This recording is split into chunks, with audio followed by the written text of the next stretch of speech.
बिस्मिल्लाहिर्रहमानिर्रहीम। 9th class आज का हमारा आर्टिकल जो है वो प्रॉपर्टीज़ ऑफ कैथोड रेज से रिलेटेड है। इससे पहले हमने डिस्कवरी ऑफ कैथोड रेज की बात कर ली थी और कुछ इनिशियल स्टेज पर साइंटिस्ट की एफर्ट्स में उनको देखा था, जिसमें एक हमने प्लम पुडिंग मॉडल और दूसरा जॉन डाल्टन की थ्योरी जो है वो क्लियर की थी।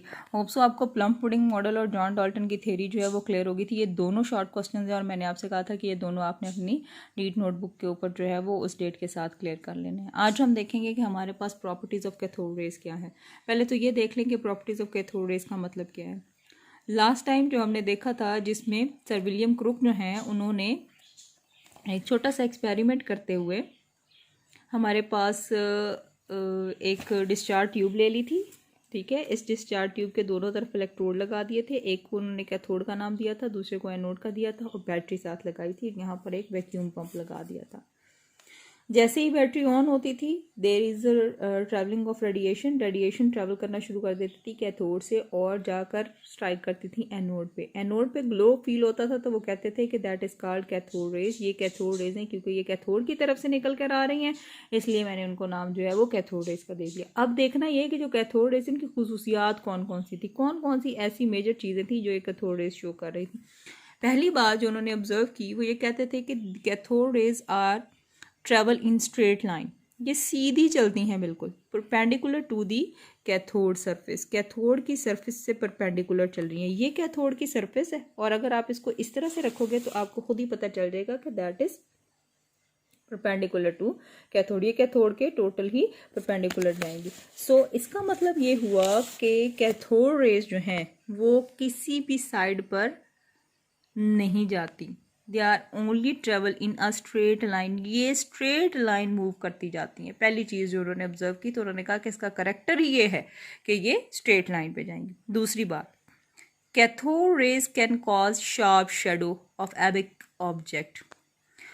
अब ये क्या चक्कर था, उसने कहा कि अगर इनको डिस्कवर करते हुए इनके दरमियान में ओपैक ऑब्जेक्ट मतलब साफ शफाफ कोई भी ट्रांसपेरेंट चीज़ रख दी जाए, कोई भी साफ सुथरी चीज़ इनके दरमियान में रख दी जाए, it will be form their shadow. ये इसका साया बना सकती हैं।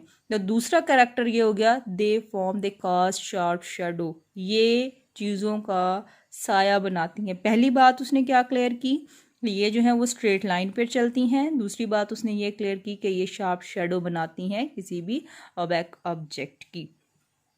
तीसरी बात, डिफ्लेक्शन का मतलब होता है मुड़ना, झुकना। डिफ्लेक्शन टूवर्ड पॉजिटिव प्लेट, ये हमेशा पॉजिटिव प्लेट की तरफ झुकती हैं। व्हेन इलेक्ट्रिक फील्ड शोइंग, जैसे ही हम इलेक्ट्रिक फील्ड लगाते हैं, जैसे ही हम इसको करंट देते हैं, ये जो रेडिएशन है, ये जो रेज हैं, ये पॉजिटिव प्लेट की तरफ मुड़ जाती हैं, जो ये शो करती हैं कि इनके अपने ऊपर चार्ज कौन सा है, नेगेटिव चार्ज है। इस चीज़ का पता हमें कैसे चला था, अगर आप ध्यान से देखें तो ये जो बैटरी का टर्मिनल आपने कैथोड का के नाम से लगाया था और दूसरा जो बैटरी का टर्मिनल एनोड के नाम से लगाया था, तो हम अगर देखें तो एनोड के ऊपर चार्ज पॉजिटिव होता है, कैथोड के ऊपर चार्ज जो है वो नेगेटिव होता है। अब हुआ ये था कि ये यहाँ से निकल रही हैं और जाके पॉजिटिव की तरफ झुक रही हैं, पॉजिटिव की तरफ अट्रैक्ट हो रही हैं। इसका मतलब ये है कि दोनों के ऑपोजिट चार्जेस हैं। निकलने वाली रेडिएशन का चार्ज नेगेटिव है, जिसके ऊपर जाके ये फॉल कर रही हैं उसका चार्ज पॉजिटिव है। इसीलिए हमने ये बात की कि ये नेगेटिव चार्ज रखने वाली रेडिएशंस हैं। जैसे ही आप बैटरी ऑन करते थे तो ये फौरन यहाँ से निकलती थी और इसके साथ टकराती थी। तो इससे ये पता चल गया कि ये नेगेटिव चार्ज है जो पॉजिटिव की तरफ अट्रैक्ट होता चला जा रहा है। इसीलिए तो हमें आइडिया हो गया था, तभी तो उसने ये चीज़ क्लियर कर दी थी कि कैथोड रेजेस जो हैं वो नेगेटिव चार्ज वाली रेजेस हैं। ये था हमारे पास third point. The fourth point is cathode rays raise the temperature of body on which they fall. मतलब ये हुआ कि जिस चीज़ के ऊपर ये गिरेंगी उसका टेम्परेचर बढ़ा देंगी। रेज द टेम्परेचर बढ़ा देना। अब ये नेगेटिव चार्ज पार्टिकल जो कैथोड रेज के नाम से जाने जा रहे थे, ये किसी भी चीज़ के ऊपर गिरती थी तो उसका टेम्परेचर बढ़ जाता था। उसको कैसे पता चला कि टेम्परेचर बढ़ रहा है? जैसे ही कैथोड रेज यहाँ से निकल कर इस एरिया पर आकर फॉल करती थी, जब वो इसी एरिया को फील करता था तो इसके मुकाबले में इसका टेम्परेचर, इस हिस्से का टेम्परेचर ज़्यादा होता था। तो उसने कहा कि अगर इसको किसी भी चीज़ के ऊपर गिराया जाएगा तो जिस चीज़ के ऊपर ये गिरेंगी उसका टेम्परेचर क्या कर देंगे जी, बढ़ा देंगी। ठीक है। पहला पॉइंट हमारे पास ये था कि ये स्ट्रेट चलती हैं, परपेंडिकुलर जाती हैं कैथोड रेज के कैथोड सरफेस के। फिर उसने कहा ये शार्प शेडो बना देती हैं। फिर उसने ये बात की कि ये पॉजिटिव चार्ज प्लेट पे झुक जाती हैं जब आप इलेक्ट्रिक फील्ड ऑन करते हो, जिससे ये क्लियर हो गया कि इनके अपने ऊपर चार्ज जो है वो नेगेटिव है। If they fall in any body, जब ये किसी भी चीज़ के ऊपर गिरेंगी, दे रेज देयर टेम्परेचर, ये उनका टेम्परेचर बढ़ा देंगी। ठीक है। ये सारी चीज़ें जैसे जैसे हमारे पास होती गई, तो इन सारी चीज़ों को देखते हुए एक साइंटिस्ट जे थॉमसन ने इनके charge to mass ratio discover कर दिए। सवाल ये पैदा होता है कि जी चार्ज टू मास रेशियो क्या है। चार्ज टू मास रेशियो का मतलब ये है कि कैथोड रेजेस, ऐसी रेजेस जिनका चार्ज ज़्यादा है, यानी उनके ऊपर 2 नेगेटिव चार्ज हैं, 3 नेगेटिव चार्ज हैं, 5 नेगेटिव, जितने नेगेटिव चार्जेस ज़्यादा होते जाएंगे मास कम होता जाएगा। ये बेटा आपके पास चार्ज टू मास रेशियो कहलाता है। चार्ज ज़्यादा मास कम। ठीक है। तो इसको हम E/m के नाम से जानते हैं, चार्ज टू मास रेशियो। याद रखिएगा, जे थॉमसन ने चार्ज टू मास रेशियो जो है वो डिस्कवर किया, हालांकि कैथोड रेज को डिस्कवर करने वाला कोई और था। ये MCQs भी आ जाता है कि चार्ज टू मास रेशियो जो है वो किसने डिस्कवर की थी। Then point number 6, they produce light when they hit the wall of the discharge tube. ये आपको लास्ट टाइम भी मैंने क्लियर किया था। जैसे ही वो यहाँ पर टकराती थी, यहाँ पर उससे ग्लो, चमक महसूस होती थी। तो उसने कहा कि ये जिस हिस्से पर टकराएंगी डिस्चार्ज ट्यूब के, वहाँ से उसको ग्लो फील होगा, वहाँ उसको लाइट महसूस होगी। तो उन्होंने डिस्चार्ज ट्यूब के जिस हिस्से पे स्ट्राइक किया, वहाँ से रेडिएशंस निकली, रोशनी निकली, जिसको उसने नाम दे दिया कि ये कैथोड रेज हैं जो लाइट प्रोड्यूस करती हैं। The point number 7, that is very important, it was found the same type of rays were emitted no matter which gas and which cathode was used in the discharge tube. वो कहता है कि अगर इस discharge tube को ख़त्म करके इसकी जगह कोई नई डिस्चार्ज ट्यूब लगा दी जाए, ये कैथोड आपने अगर लगाया था आयरन का, अब मैं दूसरा लगा के यहाँ कोई और मेटल लगा देती हूँ, तो कहता है तब भी इसमें से कैथोड रेज निकल कर आएंगी। यानी कैथोड रेज हर किसी मटेरियल में से निकल सकती हैं। वो इस चीज़ पर डिपेंड नहीं करेगी कि डिस्चार्ज ट्यूब में कौन सी गैस इस्तेमाल की गई है, डिस्चार्ज ट्यूब में कौन सा कैथोड लगाया गया है। वो हर तरह की ग्लास ट्यूब में से ओरिजिनेट हो जाएंगी।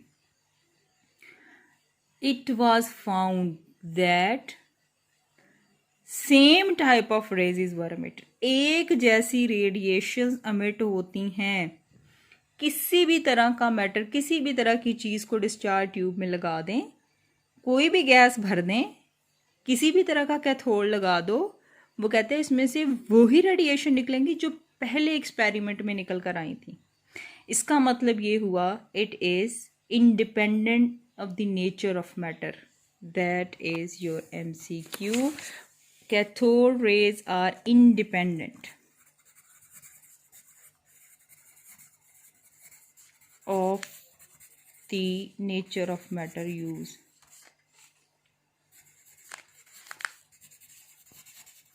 जो मर्जी मैटर इस्तेमाल कर दो, कैथोड रेज मैटर की नेचर पे डिपेंड ही नहीं करती। यानी ऐसा नहीं है कि एक मैटर, आपने गैस नाइट्रोजन ली थी तो उसमें से कोई और रेडिएशन निकले, आपने ऑक्सीजन ले ली तो रेडिएशन और हो गई, आपने कैथोड आयरन का ले लिया तो रेडिएशन चेंज हो गई, आपने कैथोड जो है वो सिल्वर का ले लिया तो रेडिएशन और नहीं जी। आप जो चाहें, जिस तरह का चाहें आप कैथोड लगाएं, जिस तरह की मर्जी गैस उस डिस्चार्ज ट्यूब में डालें, इसमें से एक ही तरह की रेडिएशन निकल कर आएंगी, जिनको उसने नाम दे दिया था कैथोड रेज का। यानी कैथोड रेज जो है वो इंडिपेंडेंट होती हैं। Cathode rays are independent the nature of gas present in discharge tube. Discharge tube में जो गैस मौजूद है उस पर डिपेंड नहीं कर रही होती। या आपकी बुक में पेज नंबर 29 जो है, पेज नंबर 29, उसमें ये सारी चीज़ें अवेलेबल है। और इस लाइन को आपने अंडरलाइन कर लेना है।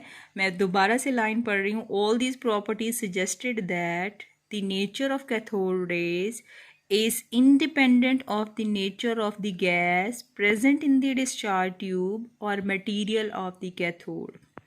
यानी उस डिस्चार्ज ट्यूब में मौजूद मटेरियल और उस गैस से इंडिपेंडेंट होती है। ये हर तरह के मटेरियल में से पास हो सकती हैं, ये हर तरह के मटेरियल में से ओरिजिनेट होती हैं, ये हर तरह के मटेरियल में से एमिट होती हैं, निकल कर आ सकती हैं। अब ये सारी चीज़ें देखने के बाद एक बात और देखी गई, उन्होंने कहा कि it can cause a shadow, ये शेडो भी बनाती हैं। तो ये सिर्फ रेडिएशंस नहीं है, ये पार्टिकल्स हैं, ज़र्रात हैं छोटे छोटे, यानी कैथोड रेज की सूरत में भी मौजूद होती हैं और उसके साथ साथ ये हमारे पास रेडिएशन की सूरत में भी होती है। मैं इसको क्लियर कर देती हूँ, आपके पास बुक में एक पॉइंट अवेलेबल है ताकि आपको ये सारी चीज़ें जो हैं वो क्लियर हो जाएं। The fact that they cost the shadow, कि ये एक हकीकत है कि ये क्या बनाती हैं, साया बनाती हैं, ऑफ एन एबिक ऑब्जेक्ट, किसी भी साफ शफाफ चीज़ का। Suggested that these are not rays, कि ये सिर्फ रेज या रेडिएशंस नहीं है, but they are fast moving material particle, ये फास्ट मूविंग मटेरियल पार्टिकल्स होते हैं। They were given the name electron, तो उसको नाम दे दिया गया इलेक्ट्रॉन का। ठीक है। All the material produce same type of particles, it means all the material contain electrons. हर तरह का पार्टिकल जो है वो हमारे पास एक ही जैसी एटम, एक ही जैसी चीज़ों से मिलकर बना हुआ है, तो इसलिए वो कहते हैं कि हर चीज़ जो है वो हमारे पास इलेक्ट्रॉन रखती है। ठीक है। Material are compose of atom, hence the electron are fundamental particle of atom, इसलिए इलेक्ट्रॉन को ख़ास या बुनियादी हिस्सा कहा गया है किस चीज़ का, किसी भी मैटर का। ठीक है। लास्ट वाला पॉइंट मैं अगेन क्लियर कर देती हूँ, वो कहते हैं all the material produce same type of particle, हर तरह का मटेरियल जो है वो एक ही तरह की चीज़ों से मिलकर बना हुआ है। It means all the material contain electron, तो हर चीज़ में से इलेक्ट्रॉन निकल सकते हैं। आप किसी भी चीज़ को यहाँ पर लगा दो, इलेक्ट्रॉन निकलेंगे। क्यों, ऐसा क्यों होता है?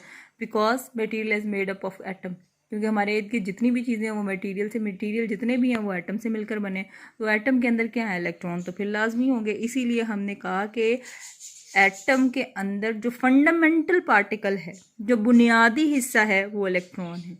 एटम का बुनियादी हिस्सा इलेक्ट्रॉन क्यों है?